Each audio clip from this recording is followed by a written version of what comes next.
একটু দেরি হলো বটে, এখন বাজে হচ্ছে 2:01 বাজে।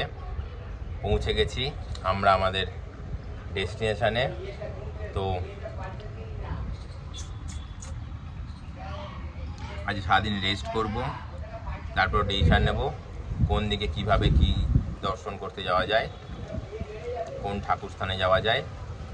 তো আজ সারাদিন রেস্ট করার পর ডিসিশন নিয়ে আশা করি কালকেই সকালবেলা বেরিয়ে পড়ব। কেমন? তো এখন হচ্ছে একটু হাওয়া খাচ্ছি, ফুটফুটে হাওয়া খাচ্ছি। এবার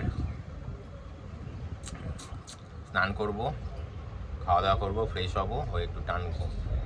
আমরা 10:55 নাগাদ রাজধানী থেকে নেমেছিলাম। শিয়ালদা থেকে উঠেছিলাম কালকে বিকেলবেলায় 4:50 বোধহয় ট্রেন ছেড়েছিল, রাজধানী ছেড়েছিল। আমরা 3:30টার সময় শিয়ালদায় গিয়ে পৌঁছে গেছিলাম। আমার তখন প্ল্যাটফর্মে ট্রেন দিয়ে দিয়েছিল, তো আমাদের অসুবিধাও হয়নি ট্রেনে উঠতে। নামার সময় তো অসুবিধা হলো না। বাই দ্য ওয়ে, কালকে শিয়ালদাতে না একটা ওই ব্যাটারি কার পেয়ে গেছিলাম, পার হেড 80 টাকা করে পার হেড হিসেবে। আর আমাদের ল্যাগেজও নিয়ে নিয়েছিল, যাতে করে আমাদের 400 টাকার মধ্যে পুরো আমরা একদম প্ল্যাটফর্মে ট্রেনের বগির সামনে পর্যন্ত পৌঁছে গেছিলাম। তো আজকে সেই জিনিসটা সম্ভব হয়নি। আজকে 600 টাকা দিয়ে আর কি কুলি ল্যাগেজ বয়েছে। আর একটা গাড়ি দেখেছিলাম, গাড়িটা হচ্ছে 1700 টাকা নিয়েছে।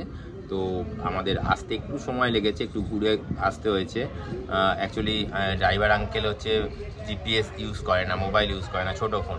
একটু জিজ্ঞেস করতে করতে করতে করতে আসতে হয়েছে, যাতে করে আমাদের একটুখানি লেট হয়েছিল। বাট অন্য গতবারেও আমরা এখানেই এসেছিলাম, আমাদের 1.5 ঘন্টার মধ্যে আমরা এখানে পৌঁছে গেছিলাম। কিন্তু এবারে আমাদের একটু সময় লেগে গেছে, 2 ঘন্টার উপর একটু সময় লেগে গেছে।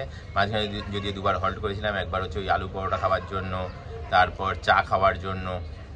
যাই হোক, তো ওভারঅল আমরা টাইমের মধ্যেই পৌঁছে গেছি। আর হচ্ছে আর এটা কি কথা বলার রয়েছে, মোটামুটি 1.5 থেকে 2 ঘন্টা সময়তে কিন্তু